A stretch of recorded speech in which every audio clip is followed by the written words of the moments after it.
20년간 조당지처로 살았으나 돌아온 것은 차가운 남편의 외면과 보따리 하나뿐.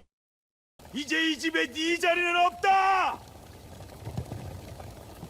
쾅하며 닫히는 대문 소리와 함께 쏟아지는 빗속의 덩그러니 남겨진 마님 윤서임.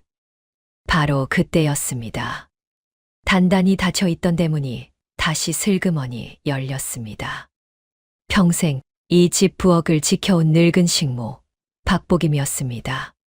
복임은 말없이 서임의 곁에 무릎을 꿇었습니다. 그리고 젖은 치맛자락을 꼭 붙잡고 낮게 말했습니다. 마님, 세상 사람들이 다 마님을 외면해도 셋내는 마님 곁에 있겠습니다. 셋내야. 마님. 남편에게 버림받은 비참함이 제 가시기도 전에 평생을 종으로 살던 안악이 건넨 이 눈물겨운 의리와 고백. 가장 낮은 곳에서 시작된 두 여인의 뜨거운 동행이 만들 기적. 지금 시작합니다. 사연 시작 전 구독과 좋아요 눌러주시면 영상 제작에 큰 힘이 됩니다. 이야기 시작합니다. 옛날 옛적 한양 북촌에 큰 기와집이 하나 있었습니다. 기와 끝마다 이끼가 끼고 담장돌 하나하나에 세월이 새겨진 그 자체로 한 집 안의 역사를 담은 집이었지요. 사람들은 그 집 앞을 지날 때면 저도 모르게 걸음이 느려졌습니다. 높은 담장 너머로 느티나무 가지가 비어져 나와 있었고 바람이 불면 그 잎이 사각거리는 소리가 길까지 흘러나왔으니까요. 그러나 그날 밤 그 집에서는 세월도 역사도 아무런 힘을 쓰지 못했습니다. 서임의 나이 35이었습니다. 장대비가 쏟아지는 밤이었습니다. 하늘이 구멍이라도 난 듯 굵은 빗줄기가 마당을 두드렸고 처마 끝에서 흘러내리는 빗물은 순식간에 도랑을 이루었지요. 천둥이 한 번씩 울릴 때마다 담장 밖 행인들이 옷깃을 여미며 종종 걸음을 쳤습니다. 그런 밤 대문 밖 빗속에 한 여인이 무릎을 꿇고 있었습니다. 손에는 낡은 보따리 하나, 20년 전 이 집에 처음 시집올 때 들고 온 바로 그 보따리였습니다. 그때는 설레는 마음에 꼭 껴안았던 보따리를 이제는 빗속에서 마지막 자존심처럼 쥐고 있었지요. 윤서임이었습니다. 여보, 20년을 같이 살았습니다. 제가 무엇을 잘못했습니까? 한 번만 다시 생각해 주십시오. 빗물이 쪽진 머리를 타고 흘러내렸습니다. 비단 치마가 흙탕물에 젖어 무거워졌지만 서임은 고개를 들었습니다. 목소리가 떨렸지만 시선은 흔들리지 않았지요. 매달리는 것이 부끄럽지 않았습니다. 20년이 그러할 만한 세월이었으니까요. 처음 이 집에 왔을 때 무서워서 이불 속에서 울었던 밤들, 시어머니 눈치를 보며 밥상을 차리던 새벽들, 딸아이 이현이 태어나던 날 기쁨보다 두려움이 앞섰던 기억까지. 20년이 빗속에 무릎 꿇을 만한 세월인지 아닌지 서임은 아직 알지 못했습니다. 다만 이대로 일어설 수는 없었지요. 대문 안에서 서방 한도윤이 내려다보고 있었습니다. 담뱃대를 입에 문 채 빗속에 무릎 꿇은 아내를 바라보는 눈빛에는 지긋지긋하다는 빛이 역력했지요. 어떤 감정도 잃지 않는다는 듯 그는 짧게 코웃음을 쳤습니다. 그리고 발을 들어 서임의 어깨를 밀었습니다. 20년, 그 20년 동안 내가 나에게 무엇을 주었느냐. 자식도 딸 하나뿐이고 살림도 어머님 그늘에서 한 것 아니더냐. 이제 그 그늘도 없는데 내가 무슨 쓸모냐. 어머님 살아 계실 적엔 너를 감쌌다만 어머님도 이제 안 계신다. 내 자리는 옥분이가 채울 것이다. 이제 이 집에 내 자리는 없다. 그 말이 빗소리보다 차가웠습니다. 한도윤은 20년을 그저 셈으로 이야기했습니다. 자식 수, 살림의 공, 쓸모의 무게. 서임은 그 말들이 가슴에 박히는 것을 느꼈습니다.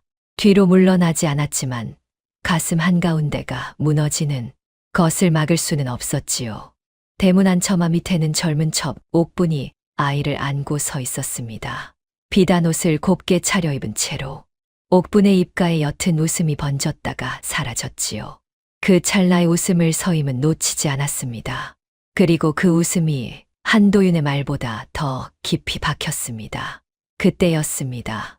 모두가 외면하는 그 순간 대문 안쪽에서 조용한 발소리가 들려왔습니다.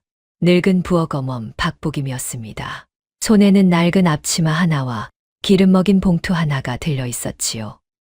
복임은 아무 말 없이 대문 밖으로 걸어 나왔습니다. 빗속으로 그리고 젖은 마당에 무릎을 꿇었습니다. 20년을 이 집 부엌에서 보낸 여인이 지금 마님과 함께 빗속에 무릎을 꿇고 있었습니다. 마님, 쇳내도 따라가겠습니다. 한도윤이 비웃었습니다. 늙은 식모도 다치가 쓸모없는 것들끼리 잘 만났구나. 너희 둘 다 다시는 이 대문 앞에 얼씬도 하지 마. 대문이 닫혔습니다. 쾅 하는 소리가 빗소리를 뚫고 울렸습니다. 두 여인은 빗속에 나란히 남겨졌습니다. 서임은 한참 그 닫힌 문을 바라보았습니다. 저 안에 20년이 있었습니다. 처음 시집 오던 날 설레던 마음도, 이현이 태어나던 날 흘린 눈물도, 시어머니 임종을 지키던 밤도 모두 저 문 안에 있었습니다. 그리고 그것이 지금 저렇게 닫혀버렸습니다. 빗물이 서임의 뺨을 타고 흘렀습니다. 빗물인지 눈물인지 서임 자신도 알 수 없었지요. 서임이 복임을 말렸습니다. 어멈은 이 집에 남아야 하지 않겠는가. 밥술은 뜨고 살아야지. 그러나 복임은 고개를 저었습니다. 마님, 세상 사람들이 다 마님을 외면해도 쇳내는 마님을 따라가겠습니다. 마님 가시는 길이라면 저승길이라도 함께할 터이니 쇳내를 두고 가지 마십시오. 빗속에서도 표정 하나 흔들리지 않았지요. 복임의 머릿속에는 20년 전 일이 떠오르고 있었습니다. 선대마님 노씨가 복임을 처음 부엌에 들이던 날, 그 낮고 단호한 목소리가 복임아, 내가 이 집 부엌을 지키는 한 내 며느리도 지켜다오. 그날 이후 복임은 부엌칼을 잡을 때마다 그 말을 떠올렸습니다. 선대마님은 이미 세상을 떠났지만 그 말은 아직 복임의 가슴 안에 살아 있었지요. 20년이라는 세월이 흐르는 동안 복임은 숱한 날들을 부엌에서 보냈습니다. 새벽 솥에 불을 지피는 것으로 하루를 열고 저녁 아궁이 재를 긁어내는 것으로 하루를 닫았지요. 그 하루하루 안에 선대마님의 말이 있었습니다. 부엌을 지키는 것이 곧 며느리를 지키는 것이라는 그 말이 복임에게 서임은 단순한 마님이 아니었습니다. 어린 나이에 시집와 눈치 보며 살아온 딸 같은 사람이었습니다. 시어머니 눈치, 남편 눈치, 첩 눈치까지 보면서도 끝내 흐트러지지 않으려 애쓰던 그 뒷모습을 복임은 20년 동안 부엌에서 지켜보았습니다. 잘 익은 밥 한 그릇이 서임에게 얼마나 큰 위로가 되는지를 복임은 알고 있었습니다. 말 한마디 없이 따끈한 숭늉한 사발을 내밀 때 서임이 두 손으로 받아드는 그 모습을 복임은 아직 눈에 선히 기억했지요. 두 여인은 빗속을 걸었습니다. 남대문 밖 허름한 주막으로 향하는 길이었지요. 뒤에서는 옥분의 웃음소리와 한도윤의 차가운 기침, 소리가 멀어져 갔습니다. 서임은 뒤를 돌아보지 않았습니다. 돌아볼 것이 없었으니까요. 그러나 발걸음은 무거웠습니다. 몸이 무거운 것이 아니라 이 길의 끝이 어디인지 알 수 없다는 것이 무거웠지요. 35의 서임에게 이 빗속 길이 어디로 이어질지 아무것도 보이지 않았습니다. 주막 처마 밑에 앉아 빗소리를 듣는데 서임의 눈이 복임의 품속 봉투로 향했습니다. 그것이 무엇인가? 복임이 봉투를 두 손으로 꼭 끌어안았습니다. 선대마님께서 맡기신 것입니다. 허나 아직 열 때가 아닙니다. 서임은 더 묻지 않았습니다. 선대마님이 맡겼다는 말 한마디가 이상하게도 빗속에서 작은 온기처럼 느껴졌습니다. 마님은 돌아가셨어도 아직 자신을 지켜보고 있는 것 같은 기분이었지요. 그 기분이 슬픈지 위로가 되는지 서임은 구분하지 못했습니다. 다만 이 추운 처마 밑에서 조금은 덜 혼자라는 느낌이 들었습니다. 그날 밤 두 여인은 주막 한 칸짜리 방에서 나란히 누웠습니다. 빗소리가 거셌습니다. 서임은 눈을 감았지만 잠이 오지 않았습니다. 닫히던 대문 소리, 발로 밀려나던 감각, 옥분의 그 옅은 웃음이 자꾸 떠올랐습니다. 그리고 이현이 생각났습니다. 집안에 혼자 남겨진 10살짜리 딸이 지금 무얼 하고 있을지, 어미가 없어진 것을 알고 울고 있지는 않을지, 그 생각이 빗소리보다 더 세게 가슴을 두드렸습니다. 복임은 서임이 잠들었다고 여겼는지 조용히 봉투를 가슴에 올려놓았습니다. 그리고 낮게 중얼거렸습니다. 선대마님, 마님을 제가 지키겠습니다.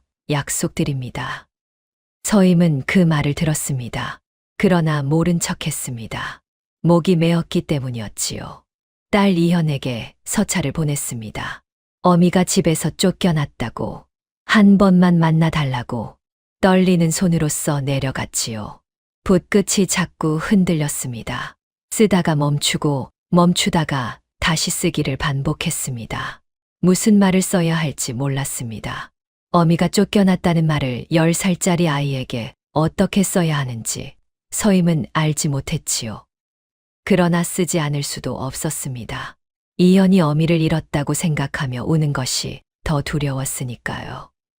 그러나 서찰은 이현에게 닿지 못했습니다. 한도윤이 먼저 받아들고는 그 자리에서 2번 접어 아궁이에 던져 넣었지요. 불꽃이 종이를 삼키는 것을 보며 그는 아무렇지 않은 듯 담뱃대에 불을 붙였습니다. 그리고 이현을 불러 앉혔습니다. 내 어미는 정신이 온전치 못해 스스로 떠나갔다. 너는 나와 옥분이 키울 것이다. 어미를 찾을 생각도 마라. 이현은 10살이었습니다. 아비의 말을 믿었습니다. 믿을 수밖에 없었지요. 아직 세상이 거짓말을 한다는 것을 모를 나이였으니까요. 그러나 어딘가 이상하다는 느낌은 있었습니다. 어미가 정신이 온전치 못했다면 왜 어미의 눈빛은 늘 그렇게 또렷했을까? 밥상을 차리던 어미의 손이, 머리를 빗겨 주던 어미의 손가락이, 그것이 정신이 온전치 못한 사람의 손이었을까? 이현은 그 의문을 입 밖에 내지 못했습니다. 아비의 눈빛이 그것을 허락하지 않았으니까요. 옥부는 날마다 이현의 귓가에 속삭였습니다. 내 어미는 너와 내 아비를 버리고 도망간 여인이라고. 그 말이 어린 마음에 새겨지는 데는 오랜 시간이 걸리지 않았습니다. 처음에는 귀를 막고 싶었습니다.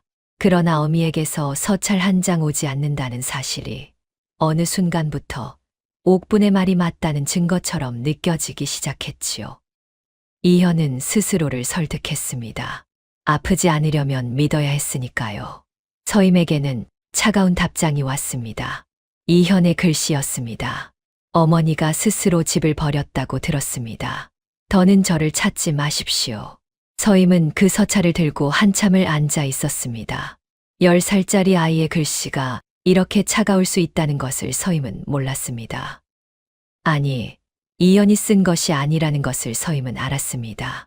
저 차가운 말들은 이현의 말이 아니었지요. 그러나 이현의 손이 그 글씨를 썼다는 사실은 이현의 마음이 이미 그 말들로 채워지고 있다는 뜻이었습니다. 서방에게 버림받은 것은 버텼습니다. 그러나 딸에게 버림받은 것은 달랐습니다. 뼈가 부러지는 것 같았지요. 울다 지친 서임이 중얼거렸습니다. 이제 살 까닭이 없네. 복임이 그 말을 듣고 처음으로 크게 꾸짖었습니다. 마님, 죽고 싶거든 쇳내 죽은 뒤에 죽으십시오. 쇳내가 살아있는 동안에는 마님 못 죽습니다.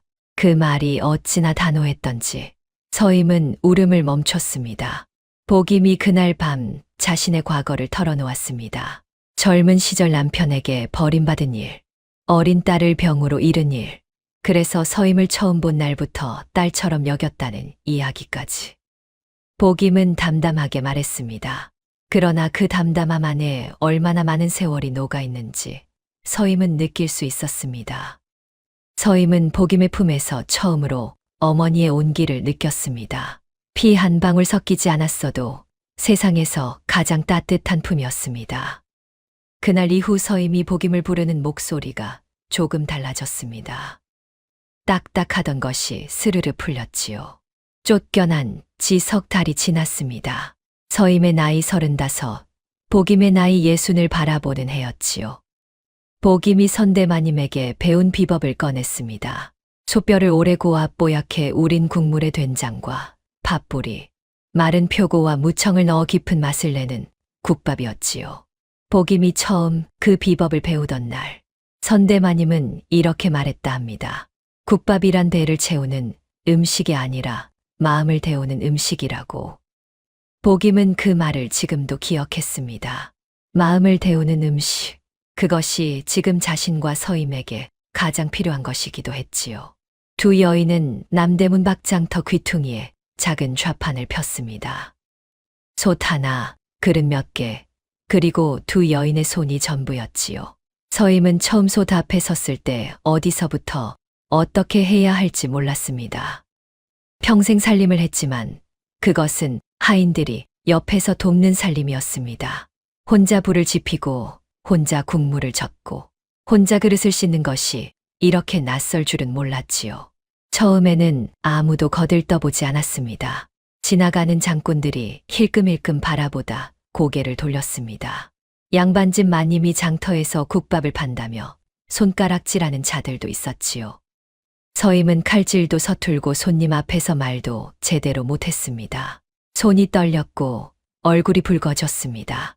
사람들의 시선이 닿을 때마다 서임은 고개를 숙이고 싶었습니다. 그러나 고개를 숙이면 복임이 보였습니다.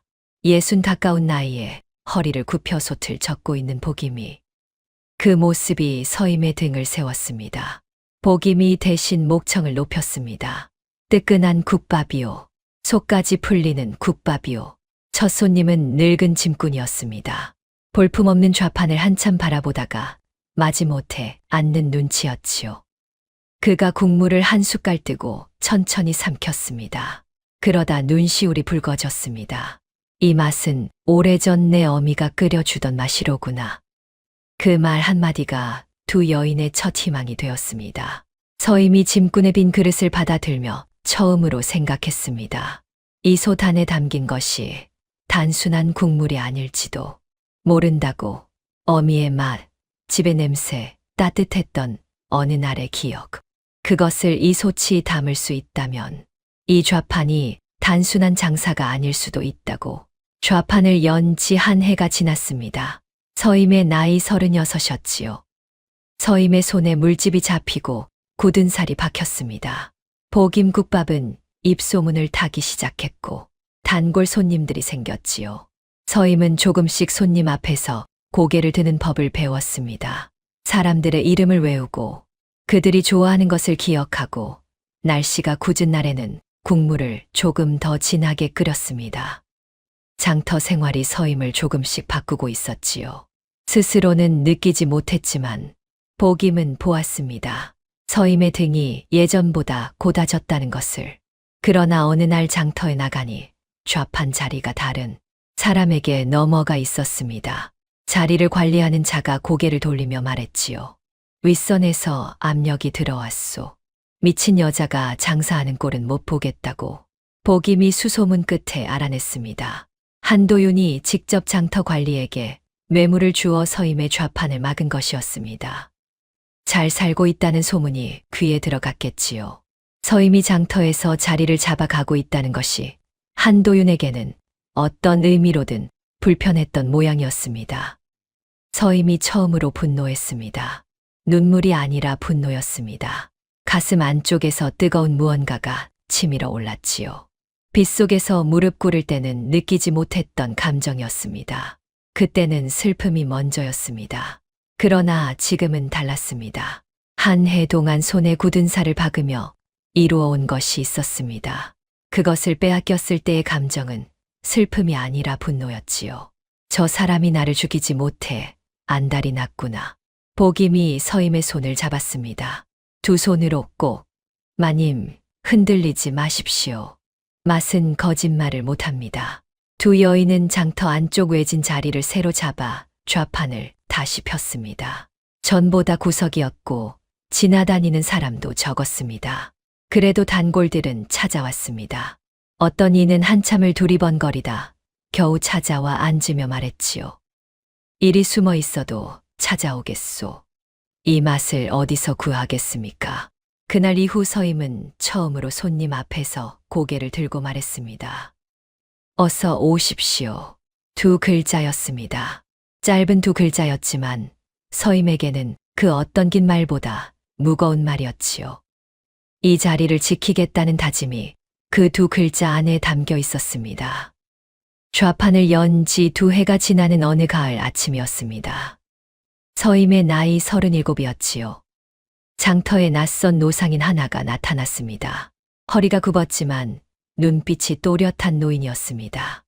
그는 국밥 한 그릇을 천천히 비우고 나서 복임을 바라보았습니다. 이 맛, 혹시 노씨 집안 국밥 아니요? 복임의 손이 멈췄습니다. 노상인은 선대마님 노씨의 친정과 오랜 인연이 있던 객주였지요. 그는 젊은 시절 노씨 친정국간에서 곡식을 받아 팔던 사람이었습니다. 노씨 친정이 넓은 전답과 곡식 창고를 거느린 부유한 집안이었다는 것. 노씨가 시집 올 때 친정에서 보낸 전답과 재물 일부가 한씨 집안 살림의 뿌리가 되었다는 이야기를 천천히 풀어 놓았습니다. 서임은 처음 듣는 이야기였습니다. 자신이 20년을 살았던 대갓집 재물 중 상당수가 시어머니 노씨의 친정에서 흘러들어온 것이라는 사실을. 그 집에서 먹고 자고 살림을 꾸린 세월이 새삼 다르게 보였습니다. 노상인은 자리를 뜨며 말했습니다. 자신에게 제자가 하나 있는데 젊고 눈이 밝은 객주라고, 노씨 댁 인연을 귀히 여기라고 귀에 못이 박히도록 가르쳤다고. 혹 그 젊은이가 찾아오거든 외면하지 말라고 했지요. 복임은 품속 봉투를 손가락으로 가만히 짚었습니다. 그러나 꺼내지 않았습니다. 노상인이 자리를 뜨고 난 뒤 서임이 복임에게 물었습니다. 어멈, 그 봉투가 혹시 그것과 관련이 있는 것인가? 복임이 고개를 끄덕였습니다. 그리고 천천히 말했지요. 마님, 남의 문서 힘으로 서면 아니 됩니다. 먼저 마님 손으로 서야 합니다. 마님이 스스로 일어서신 날, 그날 이 봉투를 열겠습니다. 서임은 그 말을 오래 곱씹었습니다. 그날 저녁 솥에 불을 지피며 생각했습니다. 스스로 일어선다는 것이 무엇인지, 지금 이 좌판이 그 시작인지. 아직 알 수 없었지만 처음으로 알고 싶다는 마음이 생겼습니다. 좌판을 연 지 3년이 지나는 어느 겨울 아침이었습니다. 서임의 나이 38이었지요. 서임은 장터 어귀에서 뜻밖의 광경을 목격했습니다. 한도윤이 빚쟁이로 보이는 사내들에게 둘러싸여 있는 것이었지요. 목소리는 여전히 거만했습니다. 그러나 손이 떨리고 있었습니다. 도포 자락이 흐트러져 있었고 상투가 비뚤어져 있었습니다. 20년을 함께 산 서임은 단번에 알았습니다. 저 사람이 지금 무섭다는 것을, 그러나 무섭다는 것을 들키지 않으려 안간힘을 쓰고 있다는 것도. 서임은 발걸음을 멈췄습니다. 한도윤의 시선이 닿을 만한 거리였지요. 잠깐이었지만 서임은 그 자리에 서서 생각했습니다. 저 사람이 자신을 알아볼까? 알아본다면 무슨 낯으로 볼 것인가? 그러나 한도윤의 눈은 빚쟁이들에게 쏠려 있었습니다. 서임을 보지 못했지요. 그것이 서임에게는 묘한 기분이었습니다. 20년을 함께 산 사람이 3년 만에 자신을 알아보지 못한다는 것이. 슬프지는 않았습니다. 다만 이상했지요. 서임은 돌아서지 않았습니다. 그냥 지나쳤습니다. 시선을 주지 않고 발걸음도 늦추지 않고. 그날 저녁 복임이 물었습니다. 보셨습니까? 서임이 고개를 끄덕였습니다. 복임이 조용히 말했습니다. 마님, 불쌍하다 여기지 마십시오. 저 사람이 무너지는 것은 저 사람 손으로 쌓은 일입니다. 서임은 한참 말이 없었습니다. 솔직히 말하자면 불쌍하다는 감정이 전혀 없지는 않았습니다. 20년을 함께한 사람이었으니까요. 처음 혼례를 올리던 날의 그 사람, 이연이 태어나던 날 함께 기뻐하던 그 사람이 아직 어딘가에 남아있는 것 같았습니다. 그러나 그 감정은 금세 가라앉았습니다. 비 오는 밤발로 밀려나던 감각이 몸 어딘가에 아직 남아있었기 때문이었지요. 다음 날 새벽 서임은 평소보다 한시진 일찍 솥에 불을 지폈습니다. 억울함을 달래는 방법을 서임은 이미 알고 있었습니다. 더 뜨겁게, 더 깊게 끓이는 것이었지요. 그날 국물이 유난히 진했습니다. 단골 짐꾼 영감이 한 그릇을 다 비우고 나서 말했습니다. 오늘은 왜 이리 맛이 다른가? 뭔가 더 들어간 것 같은데 서임이 빙그레 웃었습니다. 별것 없습니다. 오늘은 조금 더 오래 끓였습니다. 서임이 39이 되던 해였습니다. 이현은 16이었지요. 한도윤은 이현을 서둘러 시집 보냈습니다. 평안도 양반집이었지요. 빚을 메우기 위한 정략혼이었습니다. 이현의 의사는 묻지 않았습니다. 딸은 아비의 뜻을 따르는 것이 도리라는 말 한마디로 모든 것이 결정되었지요. 이현은 그 말을 들었을 때 무언가 반박하고 싶었습니다. 그러나 무엇라 말해야 할지 몰랐습니다. 아비의 뜻에 어긋나는 말을 입 밖에 낸 적이 없었으니까요. 그저 고개를 숙였습니다. 그것이 이현이 아는 유일한 대답이었습니다. 혼례 전날 밤, 이현은 잠을 이루지 못했습니다. 내일이면 낯선 땅으로 떠나야 한다는 것이 두려웠지요. 어미가 있었더라면 머리를 빗겨주며 뭔가 말해 주었을 것입니다. 무서워도 울지 말 거라 라든가. 그러나 이현 곁에는 아무도 없었습니다. 옥부는 잠자리에 든 지 오래였고 아비는 사랑채에 있었지요. 이현은 혼자 어둠 속에 누워 눈을 감았습니다. 어미의 얼굴을 떠올리려 했습니다. 그러나 기억이 흐려져 있었습니다. 6해가 지나는 동안 어미의 얼굴이 조금씩 지워진 것이었지요. 이현은 16에 평안도로 떠났습니다. 어미가 자신을 버렸다는 말을 믿고 자란 아이였습니다. 옥분이 몇 해 동안 끊임없이 속삭였으니까요. 내 어미는 너와 내 아비를 버리고 도망간 여인이라고. 처음에는 믿지 않으려 했습니다. 어미의 손이 아직 기억났으니까요. 머리를 빗겨주던 손, 밥을 떠먹여 주던 손, 그 손이 자신을 버린 손이라는 것을 이현은 믿고 싶지 않았습니다. 그러나 시간이 흐를수록 기억은 흐려지고 옥분의 말은 선명해졌습니다. 어미에게서 서찰 한 장 오지 않는다는 사실이 어느 순간부터 옥분의 말이 맞다는 증거처럼 느껴지기 시작했지요. 이현은 그렇게 스스로를 설득했습니다. 믿고 싶어서가 아니라 믿지 않으면 너무 아팠기 때문이었습니다. 평안도 시집에서의 나날은 고단했습니다. 시어머니의 눈치가 날카로웠고 낯선 땅의 말씨가 귀에 설었지요. 음식도 달랐고 물도 달랐고 바람 냄새도 달랐습니다. 이현은 밤마다 한양을 생각했습니다. 북촌 대갓집 마당의 느티나무, 아침마다 울던 새소리, 저녁 연기가 피어오르던 굴뚝. 그러나 그 기억들 가운데 어미의 자리는 비어 있었습니다. 아비가 심어놓은 원망이 그 자리를 채우고 있었으니까요. 이현은 때로 그 빈자리가 이상하다고 느꼈습니다. 어미가 없는 기억이 어딘가 구멍난 것처럼 허전했지요. 그러나 그 허전함의 이름을 이현은 알지 못했습니다. 어느 날이었습니다. 시집 행랑채에서 이현은 낯익은 얼굴과 마주쳤습니다. 한씨 댁에서 쫓겨났던 늙은 친모였지요. 친모는 이현을 보자마자 방 안으로 이끌었습니다. 주위를 두리번거리며 문을 닫고 베개 밑에서 조심스레 무언가를 꺼냈습니다. 구겨진 종이 조각 여럿이었지요. 친모의 손이 떨리고 있었습니다. 아씨, 이것이 무엇인지 아십니까? 한나리께서 아궁이에 던지신 서찰입니다. 쇳내가 타다 남은 조각들을 주워 두었습니다. 아씨 어머님 글씨입니다. 이현의 손이 굳었습니다. 조각난 글씨를 맞춰보는 손가락이 떨렸지요. 대부분은 알아볼 수 없었습니다. 불길이 삼킨 자리는 그저 검은 채였습니다. 이현은 한 조각 한 조각을 맞추면서 숨을 죽였습니다. 마음 한쪽에서는 두려웠습니다. 만약 이 글씨가 무언가를 말하고 있다면 자신이 지금껏 믿어온 것이 무너지는 것이었으니까요. 그래도 손을 멈출 수 없었습니다. 그리고 단 한 줄이 또렷이 읽혔습니다. 이현아, 어미는 한 번도 너를 잊은 적이 없다. 이현은 한동안 그 한 줄을 바라보았습니다. 글씨가 흔들리는 것인지 자신의 눈이 흔들리는 것인지 알 수 없었지요. 어미는 버리지 않았습니다. 서찰을 보냈습니다. 그리고 아비가 그것을 불에 던졌습니다. 그 간단한 사실이 이현의 가슴을 무너뜨렸습니다. 몇 해 동안 쌓아 올린 원망이 단 한 줄 앞에서 한꺼번에 무너졌습니다. 이현은 종이 조각을 가슴에 품었습니다. 그리고 처음으로 어미를 향해 울었습니다.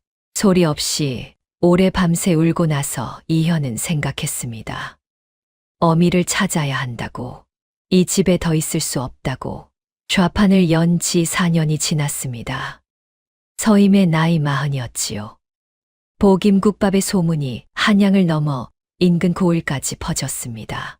수원 장꾼들이 한양 올 때 꼭 들른다는 말이 돌았고 개성상인들도 입에 올리기 시작했지요. 서임은 여전히 새벽 솥에 불을 지피고 저녁 솥을 닫는 생활을 이어갔습니다.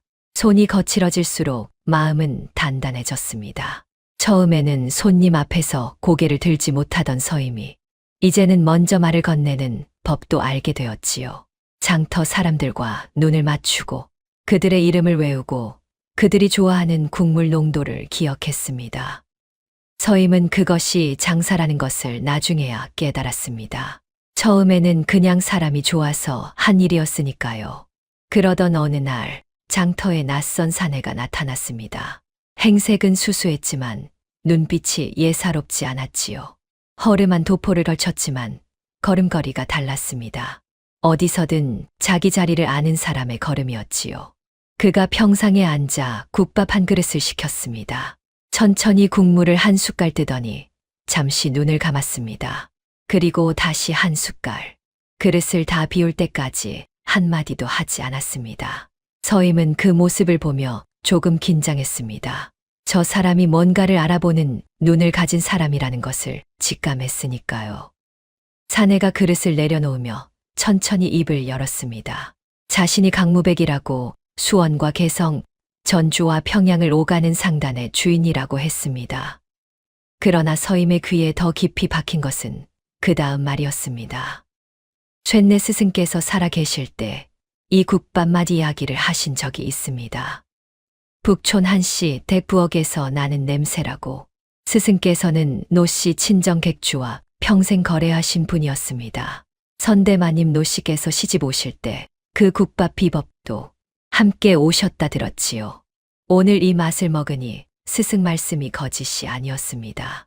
보김의 손이 잠시 멈추었습니다. 서임도 국자를 잡은 손에 힘이 들어갔지요. 강무백이 말을 이었습니다. 스승께서 돌아가시기 전 쇳내에게 이르셨습니다. 노씨 댁과 인연 있는 분을 만나거든 외면하지 말라고. 그 말씀을 20년 가슴에 품고 살았습니다. 오늘 이 국밥이 그 인연의 끝이었던 모양입니다. 서임은 처음으로 강무백을 제대로 바라보았습니다. 그저 큰 객주가 아니었습니다. 선대마님의 이름이 닿아 있는 사람이었지요. 선대마님은 돌아가셨어도 이렇게 인연의 줄기를 뻗어두셨다는 사실이 서임의 가슴 어딘가를 조용히 흔들었습니다. 강무백이 정중히 앉으며 말을 꺼냈습니다. 수원, 개성, 전주, 평양 장터에도 같은 국밥집을 내봅시다. 제가 자리와 사람을 대겠습니다. 서임은 두려워졌습니다. 장터 좌판 하나도 버거웠는데 팔도 장사라니 손이 저도 모르게 앞치마를 움켜쥐었습니다. 두려움이었지만 동시에 그 두려움 안에 무언가 다른 것도 섞여 있었습니다. 이름을 붙이기 어려운 감정이었지요. 쇳내는 장터 안악입니다. 그런 큰일은 감당이 안 됩니다. 강무백이 웃으며 답했습니다. 내가 처음 장사를 시작했을 때 가진 거라곤 광줄이 하나였습니다. 지금 마님이 가진 것보다 훨씬 적었습니다. 보김이 서임의 곁에서 조용히 말했습니다. 마님, 대갓집 안방만 지키던 때는 끝났습니다. 이제 마님은 장터 사람입니다. 그날 밤 서임은 잠을 이루지 못했습니다. 눈을 감으면 강무백의 말이 떠올랐습니다. 스승의 유언을 20년 가슴에 품고 살았다는 말. 선대마님의 인연이 이렇게 자신에게까지 닿아 있다는 사실이 이상하게도 서임에게 용기처럼 느껴졌습니다. 혼자가 아니라는 기분이었지요. 새벽이 되어 솥에 불을 지피면서 서임은 생각했습니다. 이 불을 처음 지폈을 때도 두려웠다고, 그래도 지폈다고. 이튿날 아침 서임은 강무백을 다시 불러 말했습니다. 해봅시다. 강무백이 두 손을 모아 맞잡았습니다. 서임도 맞잡았습니다. 그 손이 조금도 떨리지 않았습니다. 장터에 나선 지 6해가 흘렀습니다. 서임의 나이 41였지요. 복임국밥이 팔도로 뻗어나가는 사이 한씨 집안의 속사정이 하나둘 새어 나왔습니다. 강무백의 상단을 통해 들려오는 소문이었지요. 재겸이 투전판에서 전답을 날리고 옥분이 곳간 열쇠를 손에 쥔 채 재물을 빼돌리고 있다는 것이었습니다. 강무백이 그 소문들을 모아 서임 앞에 가져올 때마다 서임은 들으면서도 쉬 믿지 못했습니다. 자신이 20년을 살았던 집의 이야기였으니까요. 그 집 구석구석을 알고 그 집 냄새를 알고 그 집 사람들의 기침 소리까지 알았던 서임에게 그 집이 이렇게까지 썩어 들어갔다는 것은 낯설고 또 씁쓸한 일이었습니다. 서임은 그 소문을 들으며 차갑게 생각했습니다. 저 집안이 무너지는 것을 막을 마음은 없었습니다. 다만 선대마님 노씨가 평생 일군 살림이 그 소나귀에 사라지는 것만은 막아야 한다고. 그것은 원한이 아니었습니다. 선대마님에 대한 마지막 의리 같은 것이었지요. 선대마님은 살아생전 서임에게 따뜻한 말을 많이 건네지 않았습니다. 엄한 분이었고 며느리에게 쉽게 속을 내보이는 분이 아니었지요. 그러나 서임은 알았습니다. 그 엄함 안에 무언가가 있었다는 것을. 강무백이 조심스럽게 말을 꺼냈습니다. 마님, 한씨 집안 곳간의 장부를 손에 넣을 방도가 있습니다. 차용문기 몇 장이 위조된 것도 확인했습니다. 허나 이것은 마님께서 직접 움직이셔야 합니다. 서임은 고개를 끄덕였습니다. 두렵지 않았습니다. 오히려 그동안 참아온 것들이 한 방향을 찾은 것 같은 기분이었지요. 20년을 살았던 집이었습니다.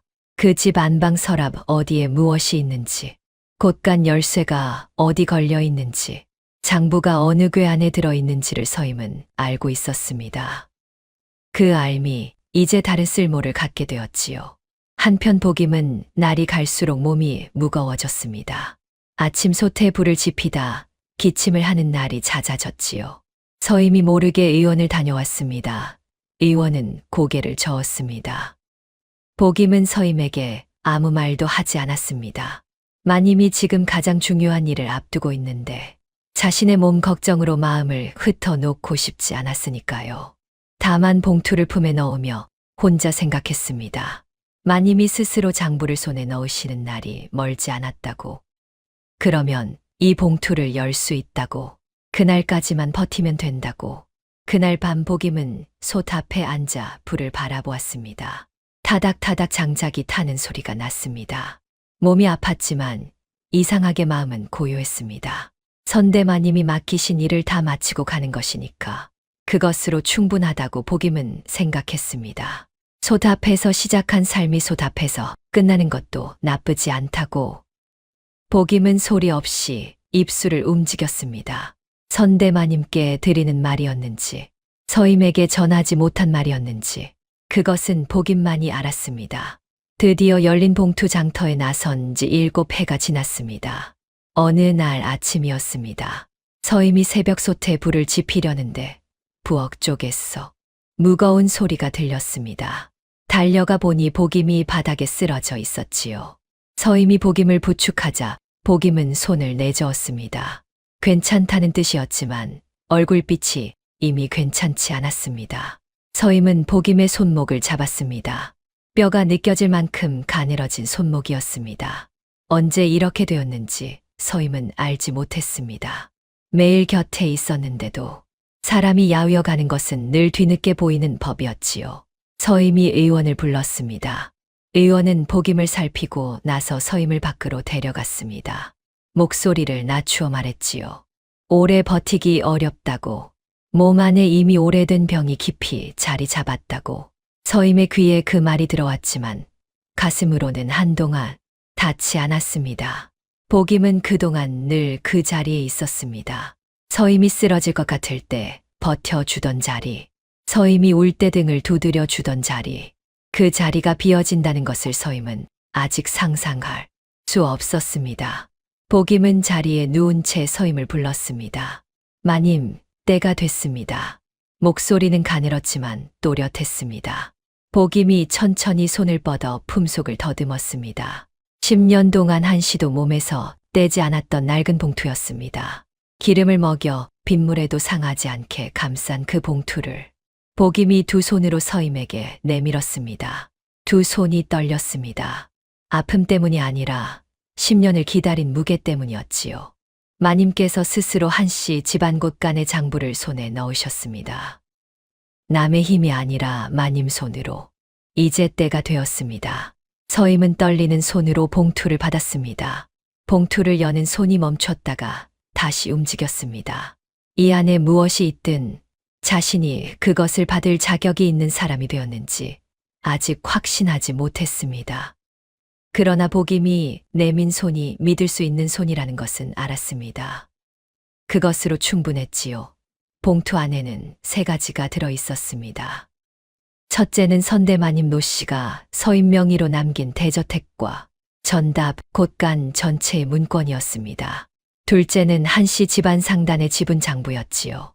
그리고 셋째는 재겸이 한도윤의 핏줄이 아님을 밝히는 친자 증조였습니다. 서임은 문서를 한 장 한 장 넘기면서 손이 점점 더 떨렸습니다. 이것이 얼마나 오래된 준비인지, 선대마님이 얼마나 일찍부터 이 모든 것을 생각하고 있었는지가 느껴졌기 때문이었지요. 문서 아래에 편지 한 장이 접혀 있었습니다. 선대마님의 글씨였습니다. 서임아, 내가 버림받은 것은 내 허물이 아니다. 내 아들을 잘못 키운 내 죄다 허나 언젠가 내가 다시 설 날이 오거든. 이 문서로 내 것을 되찾아라. 한씨 집안 식솔들은 죄가 없으니 그들의 밥줄만은 끊지 말아 다오. 서임은 편지를 가슴에 품었습니다. 그리고 소리 없이 울었습니다. 20년을 한 지붕 아래 살았지만 살아생전 따뜻한 말 한마디 나누지 못했던 시어머니였습니다. 엄한 얼굴, 날카로운 눈빛, 며느리에게 쉽게 웃지 않던 그 입. 그런데 그 시어머니가 죽어서도 이렇게 며느리를 지키고 있었습니다. 그 생각이 서임의 가슴을 무너뜨렸습니다. 복임이 서임의 손을 잡았습니다. 그 손이 몹시 가벼웠습니다. 마님, 우십시오. 실컷 우십시오. 허나 다 우시고 나면 일어나셔야 합니다. 서임은 고개를 끄덕였습니다. 눈물이 멈추지 않았지만 고개는 끄덕였습니다. 복임의 손이 가벼웠지만 그 손에서 느껴지는 힘은 가볍지 않았습니다. 서임은 그 손을 꼭 쥐었습니다. 일어날 것이었습니다. 반드시. 딸을 기다리는 마음 장터에 나선 지 8배가 지났습니다. 봉투를 손에 넣은 뒤 며칠 지났습니다. 서임은 문서들을 단단히 갈무리하고 강무백과 앞으로의 일을 조용히 의논했습니다. 겉으로 보면 차분했습니다. 해야 할 일이 무엇인지 알았고 그 일을 어떻게 해야 하는지도 알았지요. 그러나 밤이 되면 달랐습니다. 잠이 오지 않는 밤이었습니다. 복임은 이미 잠이 들어 있었고 국밥집 안은 조용했습니다. 서임은 평상에 앉아 꺼져가는 등불을 바라보았습니다. 바람이 창호지를 가볍게 흔들었지요. 낮에 강무백과 나눈 이야기들이 머릿속을 맴돌았습니다. 문권, 장부, 차용문기. 앞으로의 수순. 해야 할 일들이 줄을 섰지만 정작 서임의 머릿속에 있는 것은 그것이 아니었습니다. 이현이었습니다. 딸이 시집 간다는 소식을 서임은 강무백의 상단을 통해 뒤늦게 들었습니다. 평안도 양반집으로 간다고, 혼례를 치른다고 어미에게 알리지도 않은 채 그 소식을 들은 날 서임은 솥에 불을 지피다가 한참을 그 자리에 앉아 있었습니다. 불이 꺼지는 줄도 몰랐지요. 딸의 혼례 날 어미는 장터 좌판 앞에 있었습니다. 그것이 무엇을 뜻하는지 서임은 생각하고 싶지 않았습니다. 이현이 16이었습니다. 서임이 처음 시집 올 때와 같은 나이였지요. 그때 서임은 얼마나 두려웠는지 기억했습니다. 낯선 집, 낯선 사람들, 낯선 살림. 서임의 어미는 시집 오는 날 아침 이른 새벽에 딸에 머리를 빗겨주며 말했습니다. 무서워도 울지 말거라. 울고 싶으면 베개 속으로 얼굴을 묻고 울거라. 그 말이 아직도 서임의 귀에 남아 있었습니다. 이현에게는 그 말을 해줄 어미가 없었습니다. 본래 날 아침 머리를 빗겨줄 어미도, 무서워도 울지 말라고 속삭여줄 어미도, 그 빈자리를 서임은 채워주지 못했습니다. 채워주고 싶었지만 닿을 수 없었지요. 그것이 서임에게는 가장 깊은 한이었습니다. 문권도 장부도 복수도 그 한을 채우지 못했습니다. 서임은 눈을 감았습니다. 이현이 태어나던 날이 떠올랐습니다. 조그만 주먹을 쥐고 울던 그 아이, 젖을 먹이며 이름을 불러주던 그 밤들. 이현아, 이현아. 입안에서 딸의 이름을 굴렸습니다. 소리내어 부르지는 못했습니다. 목이 메었으니까요. 언젠가 이현이 진실을 알게 되는 날이 오지 않을까. 그날 딸이 어미를 찾아올까. 아니면 원망이 너무 깊어 끝내 등을 돌릴까. 서임은 알 수 없었습니다. 다만 기다릴 수는 있었습니다. 이 자리에서, 이 솥 앞에서 딸이 언젠가 이 문을 두드리는 날을 기다릴 수는 있었습니다. 기다리는 것만이 서임이 할 수 있는 어미 노릇이었으니까요. 등불이 꺼졌습니다. 어둠 속에서 서임은 오래도록 앉아 있었습니다. 눈물은 나지 않았습니다. 다만 가슴 한가운데가 저렸습니다. 어미만이 느끼는 그 종류의 저림이었습니다. 새벽이 되어서야 서임은 자리에서 일어났습니다. 솥에 불을 지피며 혼자 말했습니다. 이현아, 어미는 여기 있다. 내가 올 때까지 여기 있을 것이다. 솥이 데워지기 시작했습니다. 국물 냄새가 새벽 공기 속으로 퍼졌습니다. 장터에 나선 지 10해째였습니다. 서임의 나이 40이었지요. 이현은 20이었습니다. 보김국밥 본점에 한 젊은 여인이 들어선 것은 그로부터 며칠 뒤 이른 아침이었습니다. 비에 젖은 옷차림이었고 머리는 단정하지 못했습니다. 평안도에서 한양까지 혼자 걸어온 길이었지요. 발이 부르트고 옷이 흙에 절었지만 걸음이 멈추지 않았습니다. 장터 어귀에서부터 국밥 냄새를 따라 걸었습니다. 그 냄새가 어디서 나는지 이현은 알지 못했지만 맞는 순간 가슴 어딘가가 당기는 것 같았지요. 어린 시절 어미 곁에서 맡던 냄새와 닮아 있었으니까요. 서임은 솥 앞에서 국자를 젓다가 고개를 들었습니다. 그리고 그 자리에 굳어버렸습니다. 국자가 솥 안으로 미끄러졌습니다. 달그락 소리가 났지만 들리지 않았습니다. 눈앞에 있는 사람 외에 아무것도 들어오지 않았지요. 이현이었습니다. 10살에 헤어졌던 그 아이가 20의 얼굴을 하고 서 있었습니다. 얼굴은 여위였고 눈 아래 그늘이 깊었지만 눈매만은 그대로였습니다. 세월이 바꾸지 못한 것이었지요. 어미의 눈은 그것을 단번에 알아보았습니다. 이현이 어미 앞에 천천히 무릎을 꿇었습니다. 무릎이 마루에 닿는 소리가 났습니다. 어머니, 소녀가 어리석었습니다. 목소리가 떨렸습니다. 울음을 억누르고 있는 사람의 목소리였지요. 이현은 고개를 숙였습니다. 어미의 얼굴을 똑바로 볼 수 없었습니다. 10해 동안 어미를 원망했습니다. 어미가 자신을 버렸다고 믿었습니다.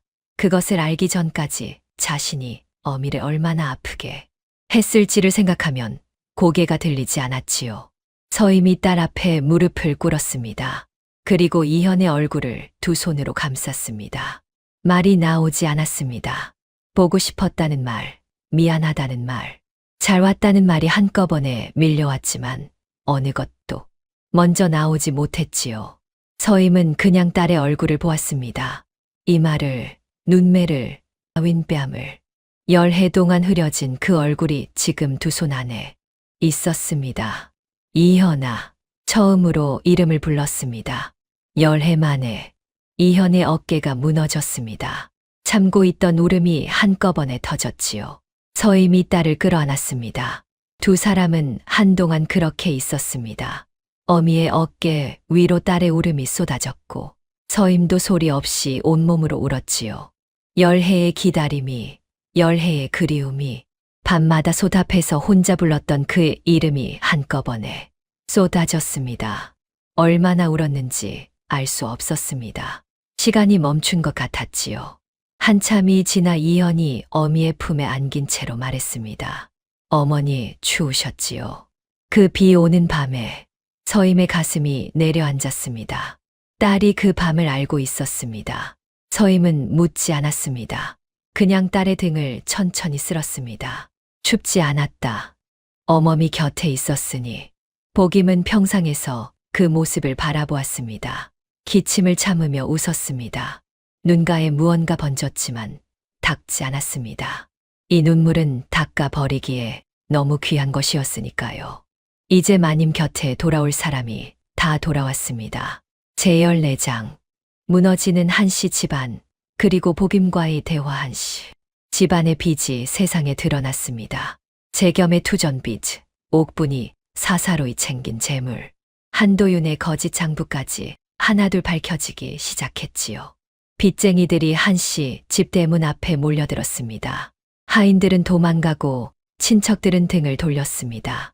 한때 북촌에서 손꼽히던 대갓집이 하루가 다르게 허물어져 갔습니다. 담장이 그대로이고 기와가 그대로여도 사람이 떠난 집은 이미 집이 아니었지요. 서임은 그 소식을 들을 때마다 이상하게 슬프지 않았습니다. 분하지도 않았습니다. 다만 오래된 어떤 것이 끝나가는 느낌이었습니다. 옥부는 마지막 수를 썼습니다. 한도윤에게 말했지요. 국밥집 여인에게 손을 벌리십시오. 그래도 조강지처였으니 외면하지 못할 것입니다. 한도윤은 자존심이 상했지만 달리 방도가 없었습니다. 평생 남에게 손을 벌려본 적 없는 사내였습니다. 그러나 지금 그에게는 체면을 지킬 형편이 없었지요. 마음속으로는 아직도 서임이 거절하지 못할 것이라고 믿었습니다. 20년을 함께 산 아내였으니까요. 그 믿음이 얼마나 비뚤어진 것인지 그는 알지 못했습니다. 그 소식이 강무백을 통해 서임에게 전해졌습니다. 서임은 한참 말이 없었습니다. 창밖을 바라보며 앉아 있었지요. 45의 서임은 35의 서임과 달랐습니다. 그때는 그 이름 하나에 가슴이 무너졌겠지만 지금은 달랐습니다. 무너지지 않았습니다. 다만 오래된 상처가 아린 것처럼 가슴 한편이 잠시 저렸지요. 그날 저녁 서임은 복임이 누운 자리 곁에 앉았습니다. 등잔불이 낮게 타고 있었습니다. 복임의 숨소리가 고르지 않았지만 눈은 뜨고 있었습니다. 어멈, 그 사람이 올 것이라 하네. 복임이 말했습니다. 알고 있습니다. 서임이 조용히 물었습니다. 어멈은 어찌해야 한다고 생각하나? 복임이 천천히 눈을 떴습니다. 등잔불 빛이 복임의 눈에 흔들렸습니다. 잠시 천장을 바라보다가 입을 열었습니다. 마님, 그 사람을 어찌하실지는 마님이 정하시는 것입니다. 쇳내가 입을 댈 일이 아닙니다. 허나 한 가지만 여쭤보겠습니다. 마님은 그 사람이 무릎 꿇는 것을 보고 싶으십니까? 아니면 그 사람이 떠나는 것을 보고 싶으십니까? 서임이 한참 생각했습니다. 20년을 함께 산 사람이었습니다. 발로 밀어낸 사람이었습니다. 서찰을 불태운 사람이었습니다. 딸에게 거짓을 심어준 사람이었습니다. 그 모든 것을 생각하면서 서임은 자신이 무엇을 원하는지 천천히 들여다보았습니다. 둘 다이네. 복임이 희미하게 웃었습니다. 그러면 순서가 있어야겠지요. 먼저 무릎을 꿇게 하시고 그 다음 떠나게 하십시오. 허나 마님, 한 가지만 기억하십시오. 선대마님께서 부탁하신 것이 있습니다. 식솔들의 밥줄은 끊지 말라 하셨지요. 복수는 하시되 그 선만은 지키십시오. 그것이 마님과 저 사람의 차이입니다. 서임은 복임의 손을 잡았습니다. 그 손이 예전보다 훨씬 가벼웠습니다. 뼈가 만져졌습니다. 서임은 그 손을 꼭 쥐고 아무 말도 하지 않았습니다. 다만 고개를 끄덕였습니다. 복임이 손가락을 살며시 오므려 서임의 손을 되쥐었습니다. 말 대신 그것으로 충분했습니다. 그리고 서임이 장소를 정했습니다. 복임이 누운 의원 앞마당으로 그 사람이 무릎 꿇는 것을 우리 어머니 보아야 하니. 복임이 그 말을 듣고 눈을 감았습니다. 입가에 옅은 미소가 번졌습니다. 오래 기다려온 것이 이제 눈앞에 왔다는 사람의 표정이었습니다.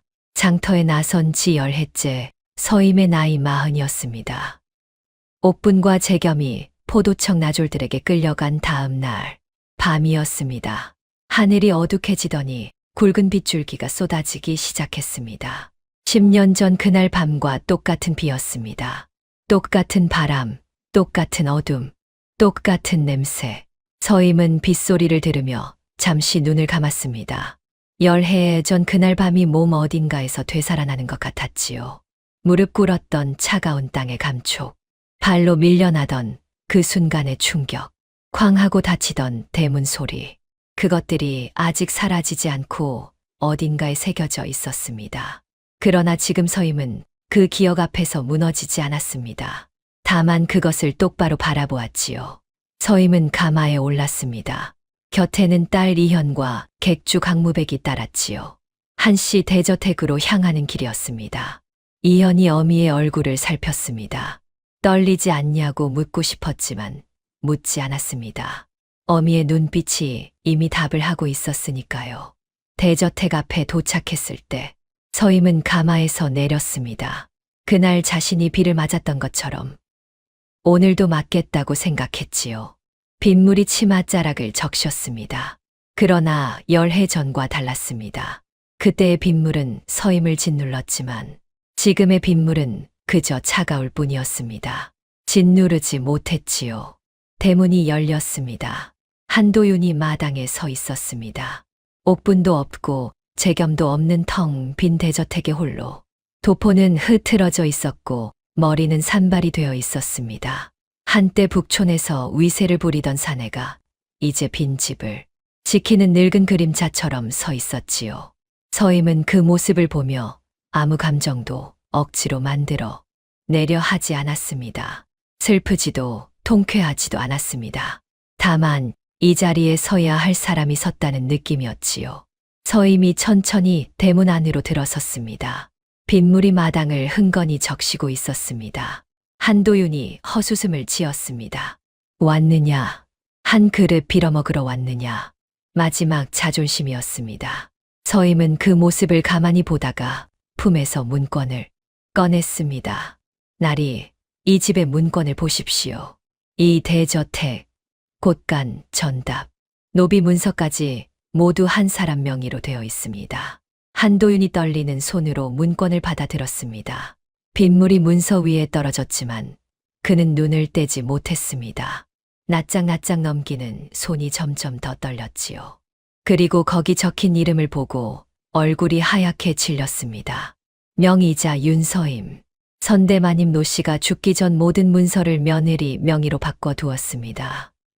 한도윤이 사업이 어려울 때 어머니께 매달려 받았던 그 돈, 그것이 모두 어머니가 며느리 이름으로 사둔 재산이었습니다.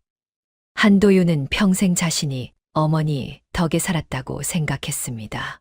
그런데 정작 그 어머니가 누구의 편이었는지를 이제야 알았지요. 한도윤이 무너지듯 주저앉았습니다. 서임이 그를 내려다보았습니다.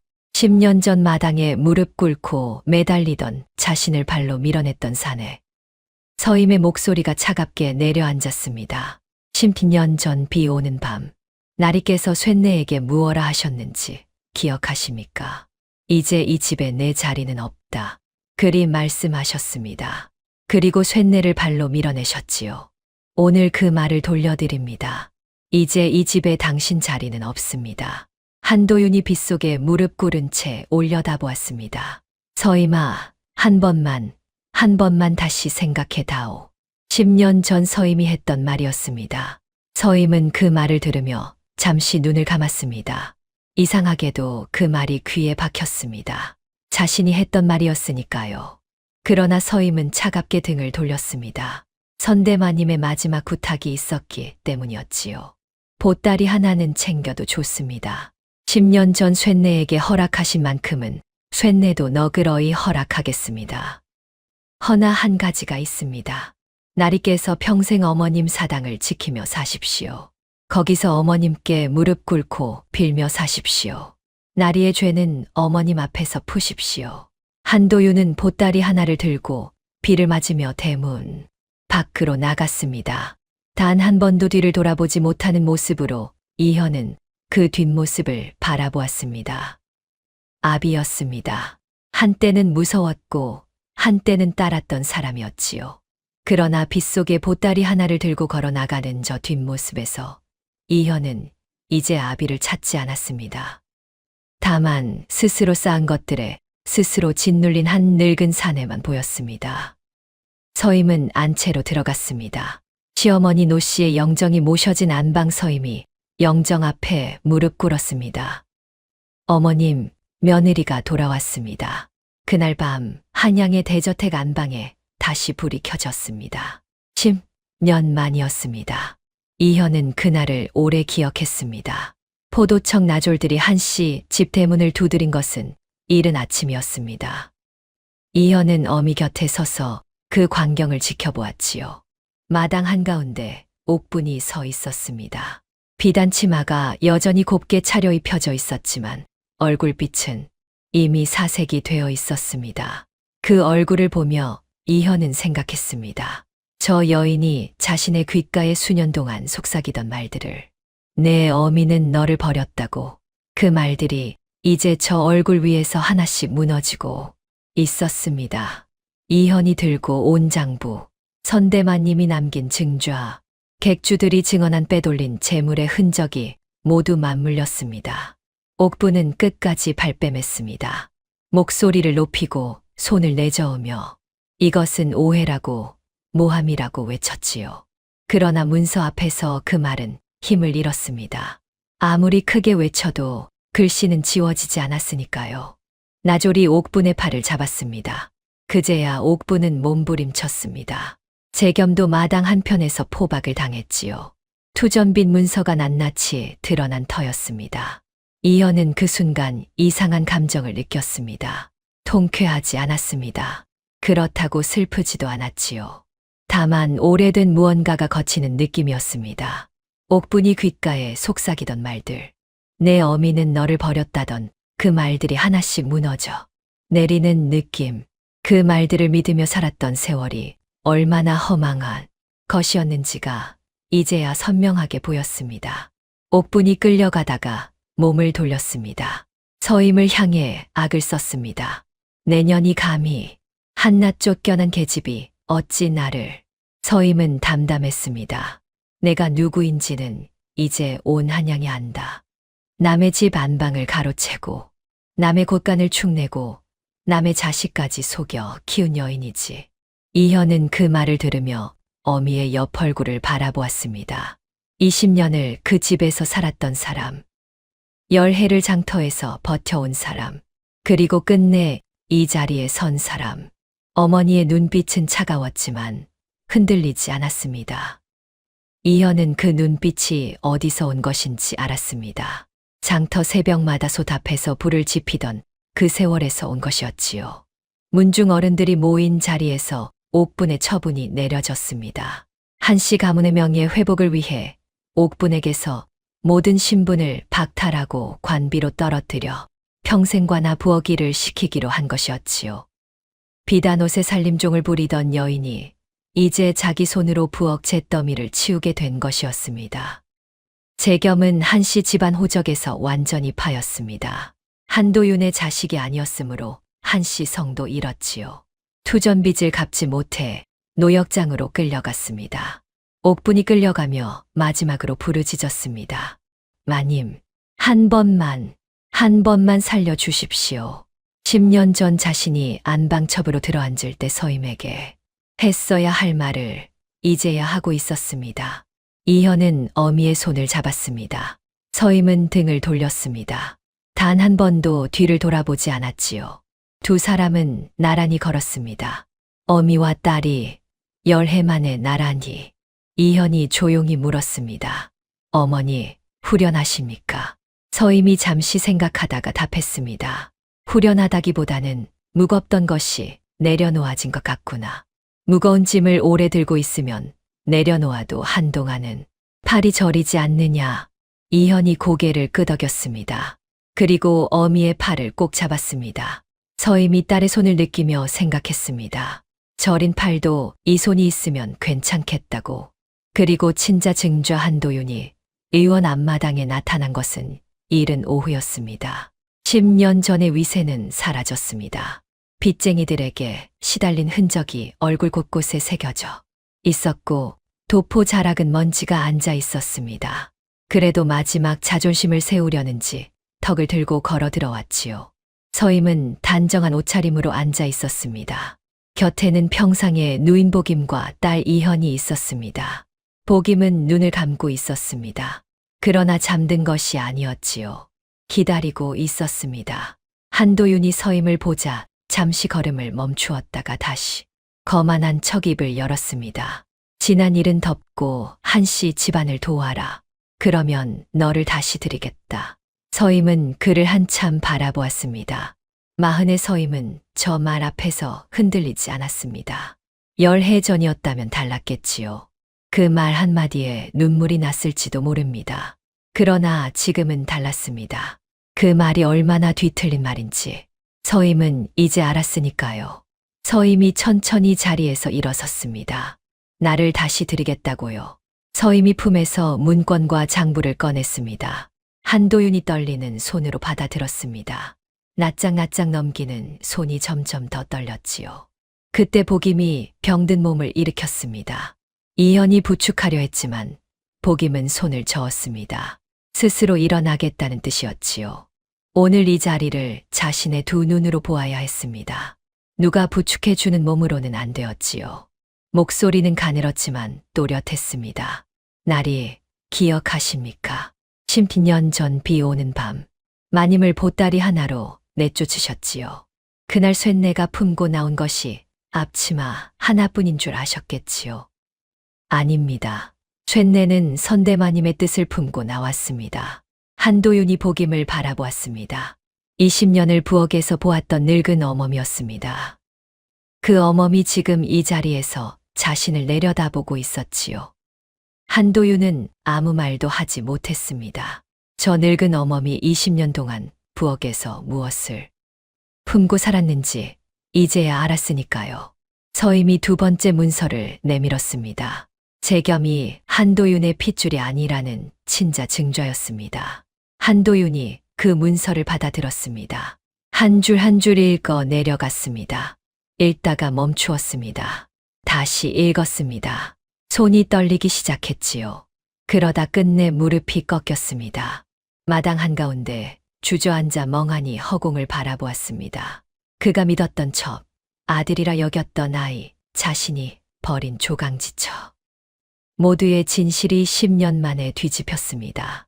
평생을 쌓아 올린 것들이 한순간에 무너지는 것이 이런 느낌이구나.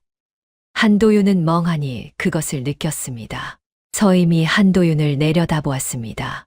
날이 깨서 평생 어머님 사당을 지키며 사십시오. 거기서 어머님께 무릎 꿇고 빌며 사십시오. 나리의 죄는 어머님 앞에서 푸십시오. 쇳내 앞에서가 아니라. 한도윤은 한참을 그 자리에 앉아 있었습니다. 그러다 천천히 일어났습니다. 아무 말도 하지 않았습니다. 할 말이 없었겠지요. 뒷모습이 작아지며 멀어졌습니다. 복임이 그 뒷모습을 바라보다가 이현의 손을 잡았습니다. 아씨, 잘 오셨습니다. 쇳내가 기다렸습니다. 이현의 눈에 눈물이 고였습니다. 어멈, 늦게 와서 죄송합니다. 복임이 고개를 저었습니다. 아씨가 온 것으로 됐습니다. 늦은 것이 아닙니다. 제때 온 것입니다. 서임은 복임이 이현의 손을 잡는 것을 바라보았습니다. 복임의 손이 가늘었습니다. 그러나 그 손이 이현의 손을 잡는 힘은 가늘지 않았지요. 서임은 그 모습을 눈에 담았습니다. 오래, 폭풍 같은 며칠이 지나고 두 여인은 다시 작은 일상으로 돌아왔습니다. 서임은 큰 사업을 딸 이현에게 맡겼습니다. 강무백의 상단과 이어진 팔도 국밥집 운영을 이현이 맡기로 한 것이었지요. 이현은 처음에 손사래를 쳤습니다. 자신이 감당할 수 있겠느냐고. 서임이 웃으며 말했습니다. 나도 처음엔 소답해서 손이 떨렸다. 하다 보면 된다. 45의 서임이 35의 서임에게 해줄 수 있었다면 좋았을 말이었습니다. 이제 그 말을 딸에게 할 수 있었지요. 서임 자신은 처음 복임과 좌판을 폈던 남대문 밖 장터로 돌아왔습니다. 대저택은 비워두기로 했지요. 어머님 사당 곁에 그 집을 두렵니다. 거기서는 한 사내가 평생 어머님께 빌고 있을 테니 그 빈집은 그저 그 모습을 지켜보게 두지요. 복임은 자리에서 일어나지 못했습니다. 그러나 표정은 평온했습니다. 서임은 매일 의원에서 약을 받아 와 손수 다렸습니다. 복임은 그 약을 한 모금씩 받아 마시며 말했습니다. 마님께서 손수 다린 약을 다 마셔보다니 쇳내 팔자가 늙음하게 아팠습니다. 서임이 웃으며 답했습니다. 이제 어멈이 내 어머님일세. 어멈 마음대로 부려도 좋네. 복임은 그 말을 듣고 잠시 눈을 감았습니다. 마님이 저런 말을 할 수 있게 되었다는 것이 약보다 더 좋은 것이었지요. 35세 빗속에 쫓겨나던 그 여인이 45세 이런 말을 할 수 있게 되었다는 것이. 두 여인은 평상에 나란히 앉아 예시이야기를 나누었습니다.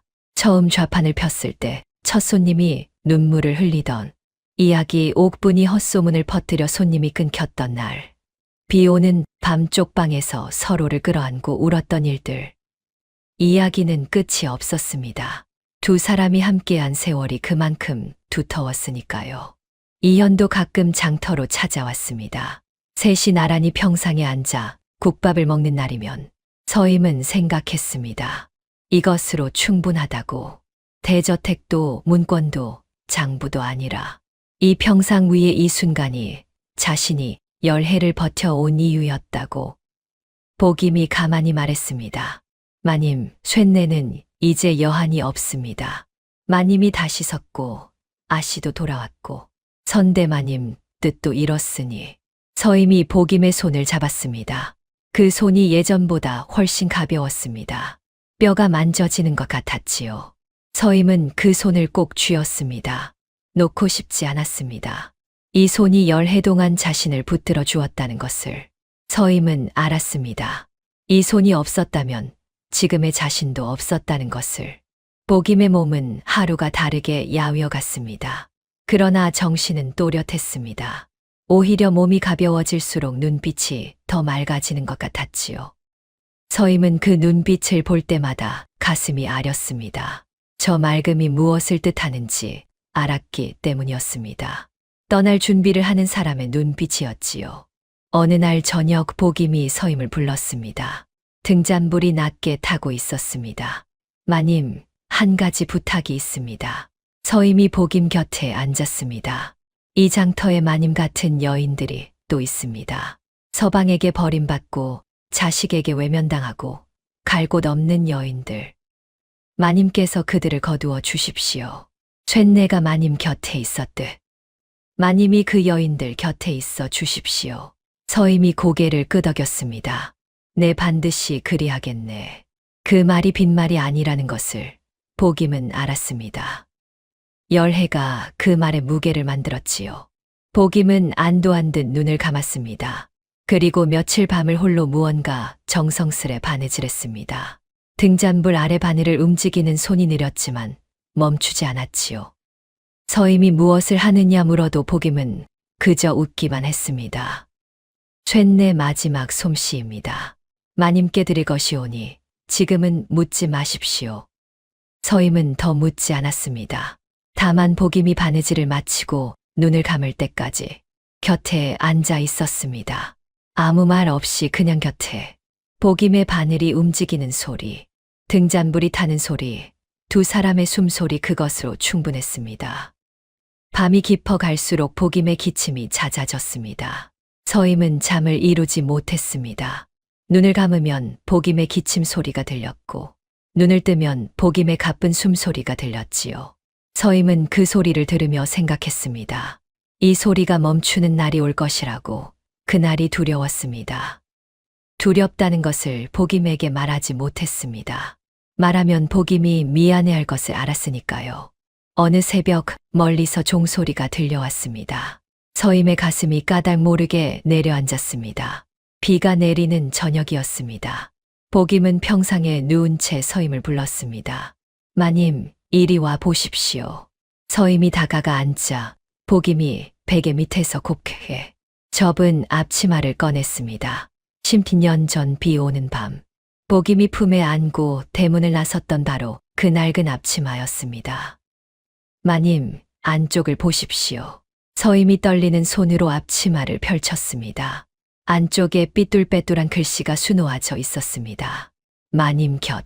서임의 눈에서 눈물이 쏟아졌습니다. 이걸 언제? 평생 마음에만 두었던 말입니다. 입 밖에 내지 못해 바느질로 새겨두었지요. 이제 마님께 드립니다. 쇳내가 곁에 없어도 이 앞치마가 마님 곁에 있을 것입니다. 서임이 복임을 끌어안았습니다. 그 가벼운 몸을 부서질세라 조심스레. 열해 동안 자신을 붙들어 주었던 몸이었습니다. 새벽마다 솥 앞에서 불을 지피던 몸이었습니다. 그 몸이 이렇게 가벼워졌다는 것이 서임은 아직도 믿고 싶지 않았습니다. 어멈, 나를 두고 가지 마오. 이제야 어멈을 편히 모시려 했는데 복임이 희미하게 웃었습니다. 마님, 쇳내는 평생 부엌에서 살았습니다. 허나 마님과 함께한 열해가 제일 따뜻했습니다. 더 바랄 것이 없습니다. 바로 그때였습니다. 국밥집 문 앞에 누군가 서는 기척이 느껴졌습니다. 비에 흠뻑 젖은 젊은 여인이 어린아이를 품에 안고 떨고 있었지요. 갈 곳 없는 얼굴이었습니다. 열해 전 빗속의 서임과 꼭 닮은 얼굴이었습니다. 서임이 잠시 망설였습니다. 그때 복임이 가는 목소리로 속삭였습니다. 마님, 비 맞은 사람을 문 밖에 세우는 법은 없습니다. 서임이 복임을 돌아보았습니다. 복임의 눈빛이 10년 전 비 오는 밤 자신에게 손을 내밀던 그 눈빛과 똑같았습니다. 서임은 일어나 문 앞으로 나갔습니다. 그리고 그 젊은 여인에게 손을 내밀었습니다. 들어오시오. 따뜻한 국밥 한 그릇 들으시오. 비 맞은 사람을 문 밖에 세우는 법은 없습니다. 여인이 울며 안으로 들어왔습니다. 서임이 그녀를 병상 한편에 앉히고 다시 복임에게 돌아갔습니다. 복임은 그 모습을 끝까지 지켜보고 있었습니다. 입가에 옅은 미소가 번져 있었지요. 마치 자기 일을 다 마친 사람처럼. 마님, 잘하셨습니다. 그것이 복임의 마지막 말이었습니다. 서임이 복임의 손을 꼭 잡았습니다. 아직 온기가 남아 있었습니다. 그러나 천천히 식어갔습니다. 어멈, 어멈. 서임은 어린아이처럼 울었습니다. 피 한 방울 섞이지 않았으나 세상 누구보다 깊은 어머니를 잃은 것이었습니다. 이현이 어미의 등 뒤로 다가와 두 손으로 조용히 감쌌습니다. 세 사람이 처음으로 그리고 마지막으로 한자리에 있었습니다. 벽 한가운데 복임이 남긴 낡은 앞치마가 바람에 살랑 흔들렸습니다. 마님 곁 글씨가 빗물에 젖은 등불 빛을 받아 어슴풀에 빛났습니다. 다음 영상을 빠르게 만나보시려면 좋아요와 구독을 눌러주세요.